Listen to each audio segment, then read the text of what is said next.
Everyone, welcome to my YouTube channel. आज का हमारा टॉपिक है cell, the unit of life. यानी कि जो भी लिविंग ऑर्गेनिज्म अर्थ पे एग्जिस्ट करते हैं उनका लाइफ स्टार्ट होता है एक सिंगल सेल से। यानी कि कह सकते हैं कि जो सेल होता है वो सबसे बेसिक यूनिट है किसी भी लाइफ फॉर्म का, या फिर स्मॉलेस्ट यूनिट है या फंडामेंटल यूनिट है। इसलिए हम कहते हैं कि cell is a fundamental unit of life. ये हमें हर तरह की किताबों में देखने को मिलता है।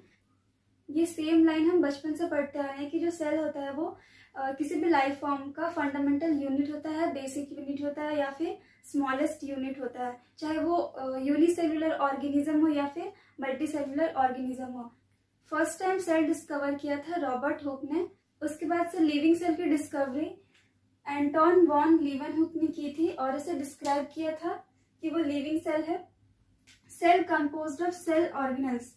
एक सेल में बहुत सारे सेल ऑर्गेनल्स होते हैं। सेल ऑर्गेनल्स को मिलाकर ही एक कंप्लीट सेल हमें मिलता है। सेल ऑर्गेनल्स जैसे कि माइटोकॉन्ड्रिया, देन गोल्जी बॉडी या फिर न्यूक्लियस, इस तरह से बहुत से ऑर्गेनल्स है। इसे हम आगे और अच्छे से पढ़ेंगे। इसके बाद है all living organism composed of cell. यानी कि जितने भी लिविंग ऑर्गेनिज्म है अर्थ पे वो सारे ही सेल के बने होते हैं। सेल ही टिश्यू बनाता है, देन टिश्यू के बाद से ऑर्गन बनता है, ऑर्गन के बाद से ऑर्गन सिस्टम, और ढेर सारे ऑर्गन सिस्टम मिलके एक पूरे बॉडी का फॉर्मेशन करते हैं। तो इसलिए कहा जाता है कि सेल जो है वो फंडामेंटल यूनिट है।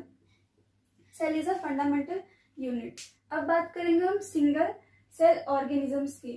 तो सिंगल सेल ऑर्गेनिज्म जो थे वो सबसे पहले अर्थ पे आए थे। यानी कि जब इवोल्यूशन हो रहा था उस समय ये सिंगल सेल ऑर्गेनिज्म ही फर्स्ट टाइम अर्थ पे फॉर्म किए थे। Just like prokaryotes. For example हम कह सकते हैं कि बैक्टीरिया, साइनोबैक्टीरिया, ये सब पहले आए थे, क्योंकि इनका जो स्ट्रक्चर था वो बहुत ही सिंपल था। बट धीरे धीरे कॉम्प्लेक्सिटी आती गई, टाइम टू टाइम ये और ज्यादा कॉम्प्लेक्स होता गया और इस तरह से टिश्यू बनने लगा। टिश्यू के बाद से ऑर्गन, ऑर्गन के बाद से ऑर्गन सिस्टम, और इस तरह से पूरे एक कंप्लीट कॉम्प्लेक्स ऑर्गेनिज्म का फॉर्मेशन हुआ।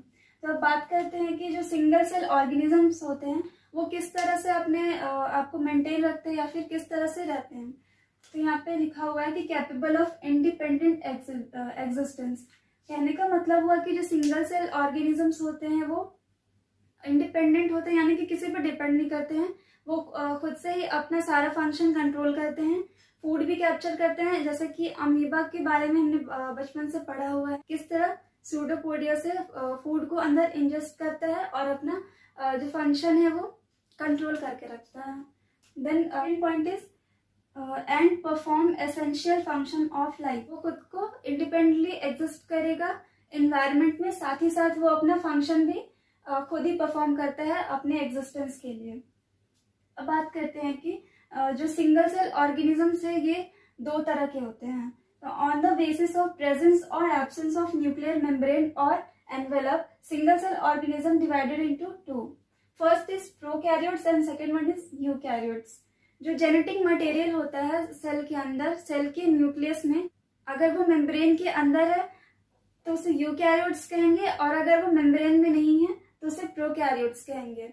जो जेनेटिक मटेरियल होता है वो फ्री फॉर्म में देखने को मिलता है प्रोकैरियोट्स में, और यूकैरियोट्स में वो एक एनवलप यानी कि न्यूक्लियर मेम्ब्रेन के अंदर बाउंडेड होता है। प्रोकैरियोट्स का जो जेनेटिक मटेरियल होता है वो विदाउट मेम्ब्रेन होता है, यानी कि मेम्ब्रेन बाउंडेड नहीं होगा, और यूकैरियोट्स में उनका जेनेटिक मटेरियल एक एनवलप या कह सकते हैं कि न्यूक्लियर मेम्ब्रेन के अंदर इनक्लोज्ड होता है। तो इस तरह हम ये देखते हैं कि किस तरह से सिंगल सेल जो ऑर्गेनिज्म पाए जाते हैं उनका जो जेनेटिक मटेरियल मेम्ब्रेन के अंदर है या मेम्ब्रेन के बाहर है, उसके बेसिस पे हम उसे दो टाइप में डिवाइड करते हैं। फर्स्ट है प्रोकैरियोट्स और सेकंड है eukaryotes. So in the next video हम प्रोकैरियोट्स और यूकैरियोट्स की और ज़्यादा डिटेल स्टडी करेंगे और उनके बीच क्या क्या मेन डिफरेंसेस आते हैं उन्हें भी स्टडी करेंगे।